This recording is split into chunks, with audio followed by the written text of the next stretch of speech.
Charlie Kim, who's the CEO of a company called NextJump in New York City, a tech company, he makes the point that if you had hard times in your family, would you ever consider laying off one of your children? We would never do it. Then why do we consider laying off people inside our organization? Charlie implemented a policy of lifetime employment. If you get a job at NextJump, you cannot get fired for performance issues. In fact, if you have issues, they will coach you and they will give you support, just like we would with one of our children who happens to come home with a C from school. It's the complete opposite. This is the reason so many people have such a visceral hatred, sort of anger at some of these banking CEOs with their disproportionate salaries and bonus structures. It's not the numbers. It's that they have violated the very definition of leadership. They have violated this deep-seated social contract. We know that they allowed their people to be sacrificed so they could protect their own interests. Or worse, they sacrificed their people to protect their own interests. This is what so offends us, not the numbers. Would anybody be offended if we gave a $150 million bonus to Gandhi? How about a $250 million bonus to Mother Teresa? Do we have an issue with that? None at all. None at all. Great leaders would never sacrifice the people to save the numbers. They would sooner sacrifice the numbers to save the people. Bob Chapman, who runs a large manufacturing company in the Midwest called Barry Waymiller, in 2008, was hit very hard by the recession, and they lost 30% of their orders overnight. Now, in a large manufacturing company, this is a big deal, and they could no longer afford their labor pool. They needed to save $10 million. So, like so many companies today, the board got together and discussed layoffs. And Bob refused. You see, Bob doesn't believe in head counts. Bob believes in heart counts. And it's much more difficult to simply reduce the heart count. And so they came up with a furlough program. Every employee from secretary to CEO was required to take 4 weeks of unpaid vacation.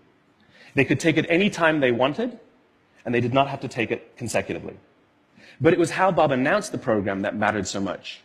He said, it's better that we should all suffer a little than any of us should have to suffer a lot.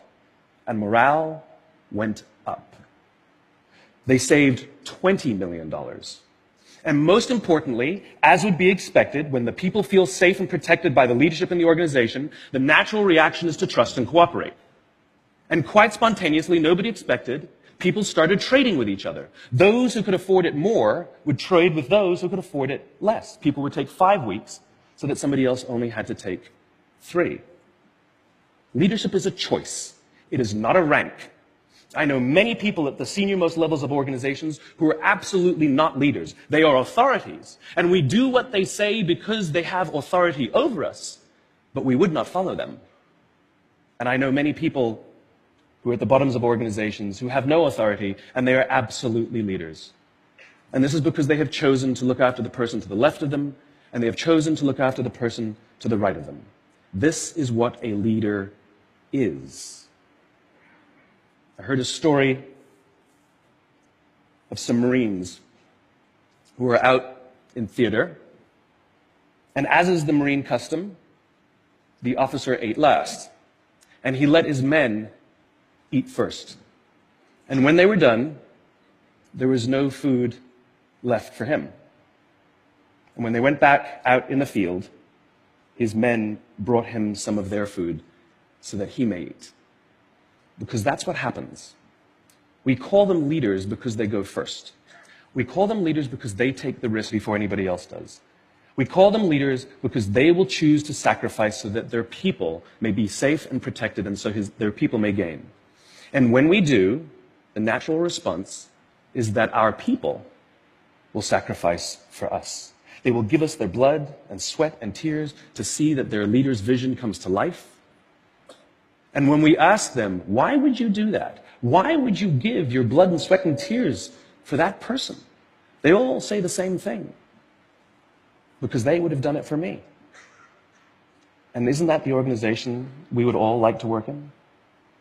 Thank you very much. Thank you.